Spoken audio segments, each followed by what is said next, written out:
साथियों, जीवन लक्ष्य और उसकी प्राप्ति। पुस्तक लेखक पंडित श्री राम शर्मा आचार्य आपको पढ़कर सुनाते हैं। अक्सर लोग इसी बात पे कहते हैं कि जीवन लक्ष्य क्या है। आइए सुनते हैं परम पूज्य गुरुदेव के विचारों को, और निश्चित ही हमारे दृष्टिकोण में इस संदर्भ में कुछ न कुछ परिवर्तन अवश्य होगा, लेकिन जब जब हम चिंतन और मनन करेंगे। स्वाध्याय सत्संग का क्रम हम बनाए रखते हुए आपको सुनाते हैं मनुष्य जीवन का अमूल्य यात्रा पथ। मनुष्य परमात्मा की अलौकिक कृति है।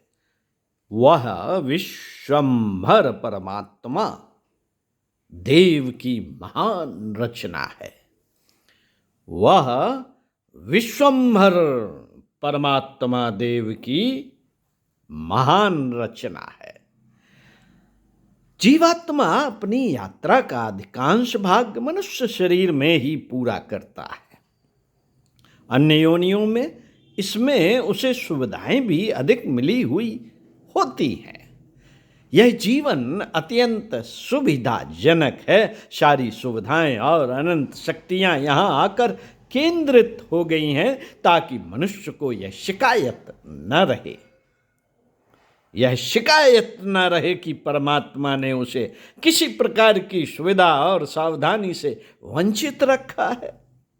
ऐसी अमूल्य मानव देह पाकर भी जो अंधकार में ही डूबता उतराता रहे, उसे भाग्यहीन न कहें तो और क्या कहा जा सकता है। साथियों, उसे क्या कहा जा सकता है? आत्मज्ञान से विमुख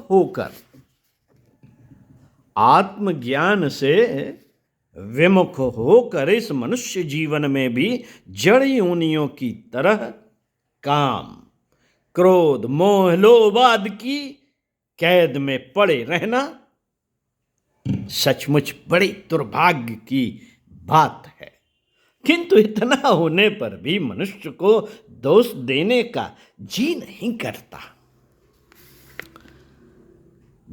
करता। बुराई में नहीं, वह तो अपने स्वाभाविक रूप में सच्चित एवं आनंदमय जो है। मनुष्य स्वाभाविक रूप में सच्चित एवं आनंदमय ही है।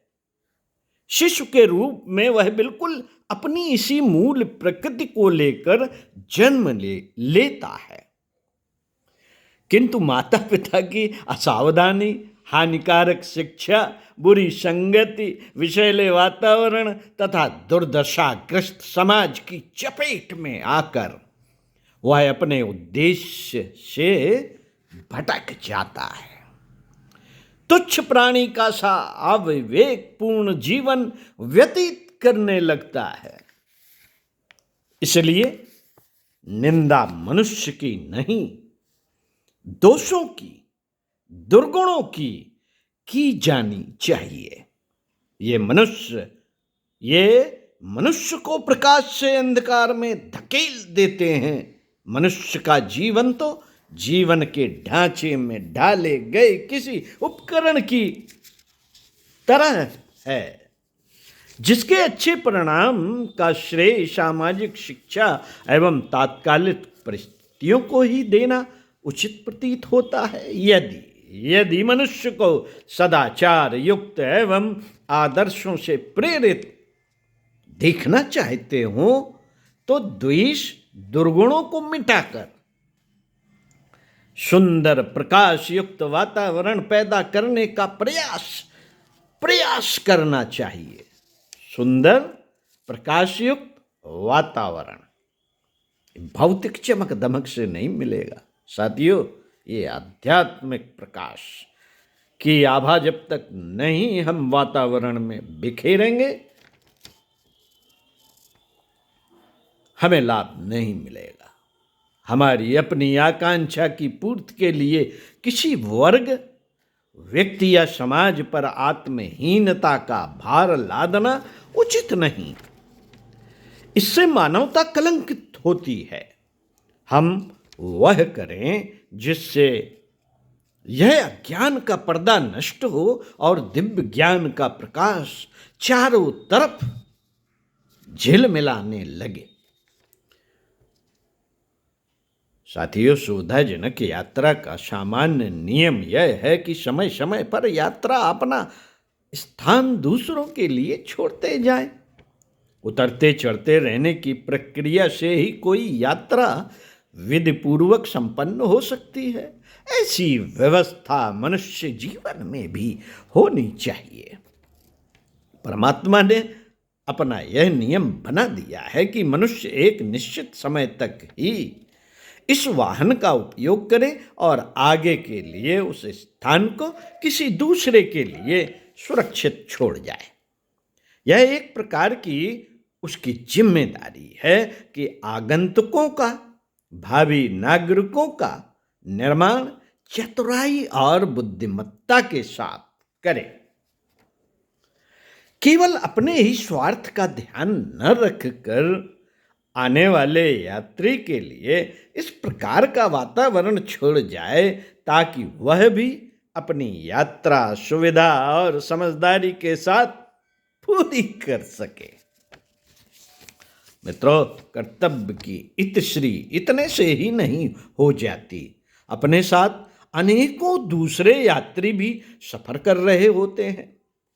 मानवता के नाते उन्हें भी आपकी तरह सुविधापूर्वक यात्रा करने का अधिकार मिला हुआ होता है। यदि आपको कुछ अधिक शक्ति और सामर्थ्य मिली है, यदि आपको कुछ अधिक शक्ति और सामर्थ्य मिली है, तो इसका मतलब यह नहीं कि आप औरों को बलपूर्वक सताएं और उन्हें परेशान करें। खुद तो मौज उड़ाते रहें और दूसरों को बैठने की सुविधा न दें। हमारे ऋषियों ने एक व्यवस्था स्थापित की थी। प्रत्येक नागरिक उतनी ही वस्तु ग्रहण करे जितने से उसकी आवश्यकताएं पूरी हो जाएं। शेष भाग समाज के अन्य पीड़ित प्राणियों, अभावग्रस्त लोगों में बांट दिया जाए ताकि समाज में किसी तरह की गड़बड़ी न फैले। विषमता, चाहे वह धन की हो चाहे जमीन जायदाद की हो, हर अभावग्रस्त के मन में विद्रोह ही पैदा करेगी और उससे सामाजिक बुराइयां ही फैलेगी। इसलिए न्याय नीति का परित्याग कभी नहीं होना चाहिए। सबके हित में ही अपना भी हित समझकर मनुष्य को मनुष्यता से विमुख नहीं होना चाहिए।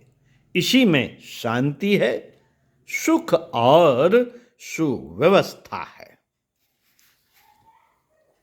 साथियों, मनुष्य बुराइयों से बचता रहे, इसके लिए उसे हर घड़ी अपना लक्ष्य, अपना उद्देश्य सामने रखना चाहिए। यात्रा में गड़बड़ी तब फैलती है जब अपना मूल लक्ष्य भुला दिया जाता है। मनुष्य जीवन में जो अधिकार एवं विषमताएं प्राप्त हैं, वह किसी विशेष प्रयोजन के लिए है। इतनी सहूलियत अन्य प्राणियों को नहीं मिली। इतनी सहूलियत अन्य प्राणियों को नहीं मिली। मनुष्य ही ऐसा प्राणी है। मनुष्य ही ऐसा प्राणी है जिसको सुंदर शरीर, विचार विवेक, भाषा आदि के बहुमूल्य उपहार मिले हैं। इनकी सार्थकता तब है जब मनुष्य इनका सही उपयोग कर ले। मनुष्य देह जैसे अलभ्य अवसर को प्राप्त करके भी यदि वह अपने पारमार्थिक लक्ष्य को पूरा नहीं करता तो उसे अन्य प्राणियों की ही कोटि का समझा जाना चाहिए। जन्म जन्मांतरों की थकान मिटाने के लिए यह बहुमूल्य अवसर है जब मनुष्य अपने प्राप्त ज्ञान और साधनों का उपयोग कर ईश्वर प्राप्ति की चरम शांति दायिनी स्थिति की प्राप्ति कर सकता है। यही वो समय है जिन्हें साधन निष्ठा की इतनी शक्ति नहीं मिली या जो कठिन तपश्चर्याओं के मार्ग पर नहीं जाना चाहते, वे इस जीवन से उत्तम उत्तम संस्कार, सद्भावनाएं और श्रद्धा भक्ति तो पैदा कर ही सकते हैं। इतना तो कर ही सकते हैं ताकि अगले जीवन में परिस्थितियों की अनुकूलता और भी बढ़ जाए और धीरे धीरे अपने जीवन लक्ष्य की ओर बढ़ने का कार्यक्रम चालू रख सके। पर इस अभागे इंसान को क्या कहें? पर इस अभागे इंसान को क्या कहें जो आत्म स्वरूप को भूलकर अपने वासना शरीर को ही सजाने में आनंद ले रहा है। मनुष्य यह देखते हुए भी कि यह शरीर नाशवान है और अन्य जीवधारियों के समान इसे भी किसी न किसी दिन धूल में मिल जाना है, फिर भी वह शारीरिक सुखों मृग तृष्णा में इस तरह पागल हो रहा है कि उसको अपने सही स्वरूप तक का ज्ञान नहीं है। शारीरिक सुखों के उत्पादन संपादन में ही वह जीवन का अधिकांश भाग नष्ट कर देता है। जब तक शक्ति और यौवन रहता है तब तक उसकी यह समझदारी की आंखें खुलती तक नहीं। बाद में जब संस्कार की जड़ें गहरी जम जाती हैं और शरीर में शिथिलता आ जाती है, तब फिर समझ आने में भी क्या बनता है। चतुरता तो तब है जब अवसर रहते मनुष्य सद्गुणों का संचय करके इस योग्य बन जाए कि यह यात्रा संतोषपूर्वक पूरी करके लौटने में कोई बाधा शेष ना रहे। हमारा सहज धर्म यह है कि हम इस जीवन में प्रकाश की अर्चना करें और उसी की ओर अग्रसर हों। इसमें कुछ देर लगे, पर जब भी उसे एक नया जीवन मिले, हम प्रकाश की ओर ही गतिमान बने रहें। साथियों, मनुष्य का दृढ़ निश्चय उसके साथ बना रहना चाहिए। हमारा विवेक कुतुबनुमा की सुई की भांति ठीक जीवन लक्ष्य की ओर लगा रहना चाहिए ताकि हम अपनी इस यात्रा में भूले भटके नहीं। इस जीवन में काम, क्रोध, लोभ तथा मोह आदि के मल विक्षेप काम, क्रोध, लोभ, मोह आदि के मल विक्षेप आत्म पवित्रता को मलिन करते रहते हैं। इस मलिनता को ब्रह्मचर्य, श्रद्धा, श्रम और प्रेम के दिव्य गुणों द्वारा दूर करने के लिए सदैव प्रयत्नशील रहना चाहिए। इसमें संदेह नहीं, यह मार्ग कठिनाइयों और जटिलताओं से ग्रस्त है। पर यदि सच्चाई, श्रद्धा, भक्ति एवं आत्म समर्पण के द्वारा ईश्वर के सतोगुणी प्रकाश की ओर बढ़ते रहें, तो यह कठिनाइयां मनुष्य का कुछ बिगाड़ नहीं सकती। पढ़ते रहिए, कुछ अच्छा सुनते रहिए, कुछ अच्छा साधना में जीवन बनाए रखिए। इंद्रिय संयम, समय संयम, अर्थ संयम, विचार संयम का अभ्यास करते रहिए। चिंतन मनन जरूर करिए। ओम शांति। इसी क्रम में इसी पुस्तक से अगले वीडियो में पढ़कर सुनाएंगे। विषय जीवन का लक्ष्य भी निर्धारित करें। ओम शांति।